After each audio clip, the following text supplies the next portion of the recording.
सिलसिले में ज्वाइन किया है सीनियर स्पोर्ट जर्नलिस्ट हैं बदियुज़्ज़मान साहब ने। सर बहुत शुक्रिया कीमती वक्त देने के लिए, वेलकम टू द शो।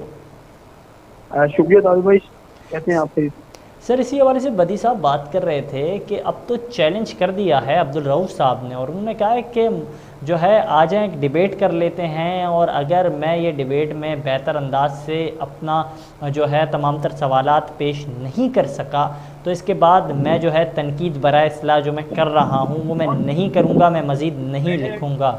तो उन्होंने यही कहा कि क्या वजह है कि मुसलसल जो कौमी खिलाड़ी हैं वो इंजर्ड हो रहे हैं, जो मेडिकल पैनल है वो क्यों खामोश बना हुआ है, खामोशी उन्होंने इख्तियार की हुई है। ताम उन्होंने मैनेजमेंट से भी सवाल किया है कि इन तमाम तर चीज़ों को लेकर उन्होंने पहले क्या फ़ैसले नहीं किए थे, और ये अचानक चीज़ें जो सामने आ रही हैं इसकी क्या वजह है? हाँ देखिए, जहाँ तक आपने बात की कि खिलाड़ी इंजर्ड क्यों हो रहे थे, आपने को पता है कि जब आपने एशिया कप में और नेदरलैंड के लिए टीम का ऐलान किया, आपको मालूम था कि शाहीन शाह अफरीदी अनफिट है।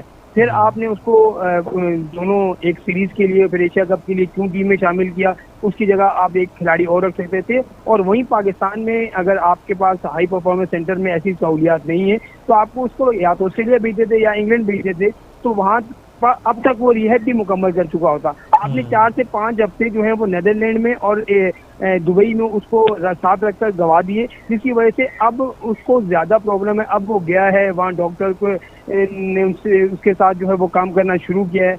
अब देखिए, अभी वो वहाँ पर है, इंग्लैंड के खिलाफ सीरीज है, उसमें वो नहीं खेल पाएंगे। हम ये कह रहे हैं कि पाकिस्तान क्रिकेट बोर्ड कह रहे हैं कि वो नहीं होंगे, लेकिन मैं ये आपसे कह रहा हूँ कि मैं आपको कि हो सकता है मैं मेरी बात वो ना हो, लेकिन हो सकता है कि वो वर्ल्ड कप में भी आपको दस्तयाब ना हो। वो वजह उसकी सारी यही है कि अभी आपने उनको जो है वो भेजा है, और उनका जो सबसे बड़ा मसला है वो घुटने का मसला है। और घुटने का मसला एक लेफ्ट आर्म फास्ट बॉलर का सारा जो दबाव होता है वो राइट एंड जो राइट आपकी जो सीधी टांग होती है उसी पे पड़ता है, तो उसमें आपको बहुत ज़्यादा प्रॉब्लम होती है। उसमें तो आपको फिट हो, जब आप रिहैब मुकम्मल हो जाएगा, आपको जब एक्सरसाइज करेंगे आप जो है अपने आप को फिट रखने के लिए भी आपको कम से कम महीने चाहिए होगा। तो कैसे एक खिलाड़ी जो तकरीबन 2 महीने क्रिकेट से दूर रहेगा उसको वर्ल्ड कप में आप कैसे ले आएंगे? एक तो बात ये है। दूसरा, आप वसीम जूनियर है, उसको भी अभी तक आपने दुबई में रखा हुआ है, उसको भी आपने कहीं नहीं भेजा। फिर आपका शाहनवाज दानी है, वो भी इंजर्ड हो गया। कहा तो ये जा रहा है कि आज में मैच भी नहीं होंगे, मेरे ख्याल में हो सकता है कि वो भी एशिया कप के बाकी मैचेस न खेल सकें। तो मेरे ख्याल में पाकिस्तान का मेडिकल पैनल जो है, जिसको लाहौर के हाई परफॉर्मेंस सेंटर में होना चाहिए था, वो वहाँ पर मौजूद नहीं है, बल्कि दुबई में टीम के साथ वहाँ पर एंजॉय कर रहा है।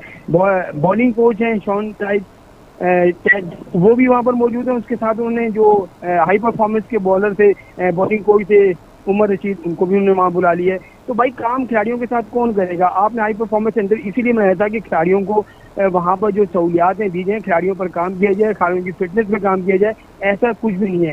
ये सरासर पाकिस्तान क्रिकेट बोर्ड की बिल्कुल ठीक कहा बदी साहब आपने, और सही अंदाज से जो है ये तमाम तर जो मसाइल हैं इनके हवाले से आपने बात की। लेकिन अगर इस हवाले से भी बात करें, 1.5 साल का अरसा हो चुका है और मोहम्मद वसीम साहब अभी तक बेहतर अंदाज से कौमी क्रिकेट टीम के जो मिडल ऑर्डर है या फिर लोअर मिडल ऑर्डर है उसे तरतीब नहीं दे सके हैं। ताम उन्होंने अपने इस जो टेन्योर है 1.5 साल के, इसमें 6 नौजवान खिलाड़ियों को मौका दिया, लेकिन उनके साथ भी जो सिलसिला रहा वो इन और आउट का जारी रहा। इफ्तिखार अहमद को माजी में भी चांस दिया गया, हैदर अली को दिया गया और आसिफ अली को भी दिया गया, लेकिन आया ये तमाम खिलाड़ी जो हैं उस अंदाज से परफॉर्म नहीं कर पा रहे हैं। क्या वजह है? यही चंद खिलाड़ी हमारे पास मौजूद हैं जिन्हें बायर किया जाता है, फिर वापस से टीम में शामिल किया जाता है, या फिर डोमेस्टिक सर्कल में उस अंदाज से काम नहीं हो रहा है?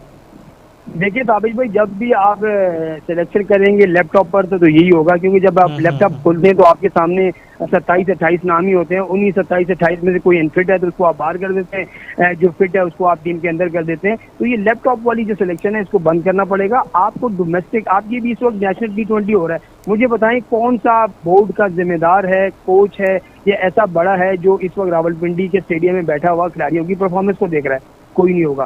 सब एशिया कप देख रहे हैं, कोई टीवी पे देख रहे हैं और कोई वहाँ पर दुबई में जाके एंजॉय कर रहे हैं, वहाँ पर देख रहे हैं। तो जब तक आप जो है इस डोमेस्टिक लेवल से काम नहीं करेंगे, आपके पास कैसे बल्लेबाज, मुझे बताएं, शुएब मलिक गया, हफीज गया, इंजमाम मिसबाह लग गया, उसके अलावा अजहर अली गया, उसके बाद आपने कौन सा मिडल ऑर्डर जो बैटर है वो तैयार किया? कोई नहीं। आप इस बिल्कुल वक्त भी जो है वो 3 टॉप खिलाड़ियों पर भरोसा कर रहे हैं, बाबर आजम, फखर जमान और रिजवान। और जब भी वो आउट होते हैं आपकी टीम 110 120 से आगे नहीं बढ़ पाती। इस पर आपको गौर करना पड़ेगा। आपको मिडल में 1 से 2 ऐसे बल्लेबाज चाहिए जो आपकी 3 आउट हो जाते हैं तो वो 2 आपको संभाल सकें। आप ऑस्ट्रेलिया को देखें कि जब उनके ऊपर के जो बैटर आउट हो टॉप जाते हैं ऑर्डर आउट हो जाते हैं तो मिडल फिर बिल्कुल मिडिल ऑर्डर और मौसर उनकी अंदाज से परफॉर्म मिडिल ऑर्डर, करते हैं। अब यही इंग्लैंड वाली पोजीशन इंग्लैंड के पास भी है। अब इंडिया को देखना, हम इंडिया की सर एक्सरसाइज तो बदी हाँ, साहब अफगानिस्तान के पास भी है। हमने कल देखा अफगानिस्तान के जब ओपनर आउट हो गए तो फिर मिडिल ऑर्डर ने परफॉर्म किया। और श्रीलंका असल ने भी इसी में तरह मैच जीता। बिल्कुल ताबिक भाई, अभी आपने जो अफगानिस्तान की बात की, असल में जो मॉडर्न क्रिकेट जो समझा है, जो खेल रहा है, वो मेरे ख्याल में अफगानिस्तान खेल रहा है T20 की। आप बिल्कुल देखें जिस तरीके से उनकी ओपनर आते हैं, जिस तरीके से वो अपनी इनिंग का आगाज करते हैं, फिर उनके जो बॉलर्स हैं उनका इस्तेमाल, चाहे वो फास्ट बॉलर हो, स्पिनर हो। कल तो जो मैच हुआ उसमें हम कहते हैं कि वो 1 ओवर ने उनके मैच उसका 5सा पलट दिया, या राशिद की बॉलिंग नहीं चली थी, इस वजह से वो हो गए। लेकिन इस वक्त अफगानिस्तान की टीम वो वाइड टीम है जो मॉडर्न क्रिकेट खेल रही है। और उसके बाद आप बिल्कुल श्रीलंका को देखें, और श्रीलंका ने एक कम्बिनेशन बनाया और आखिरी तक उनकी भी जो है वो बैटिंग है, जिसकी वजह से वो किसी भी मौके पर फंसते नहीं है। आप देखिए बिल्कुल 7 से 8 नंबर के जो बैटिंग करने वाले थे, उन्होंने आगे आपको जो है उनकी टीम को मैच जितवा दिया। तो हमारे पास ये चीज़ नहीं है। हम आसिफ पर भरोसा नहीं कर सकते, हम खुर्शीद शाह पर भरोसा नहीं कर सकते, हम शादाब पर भरोसा नहीं कर मुख्तसर सकते। तौर पर क्यों? बताइएगा कि शादाब पर भी भरोसा कर सकते हैं? नहीं, बिल्कुल नहीं कर सकते। देखिए शादाब बिल्कुल में नहीं वो कर चीज़ सकते। नहीं रही है। आप PSL में क्या सीधी सीधी विकेटों पे उससे बैटिंग करके उसने अगर मार दिया तो आप क्या समझते हैं कि आज जगह वो रन कर देंगे? ऐसा बिल्कुल नहीं है। इसके लिए आपको काम करना पड़ेगा। हार्दिक बिल्कुल पांड्या की मिसाल आपके सामने है। जब भी इंडिया की टीम फंसी है, हार्दिक पांड्या आगे, पहले उसने बॉलिंग में 3 आउट किए, फिर उसने बैटिंग में जिस तरीके से आपसे मैच छीना वो आपके सामने है। जडेजा जो बॉलर है, इंडिया ने उसको रिस्क लेते हुए 4 नंबर पे भेजा और उसे 35 रन कर दिए, आपके खिलाफ उसने मैच जितवा दिया। तो ये ऐसी चीज हमारे पास नहीं है कि कोई ऐसा बैटर हो जो ऊपर वाला उसको हम नीचे भेजें तो वो रन कर दे।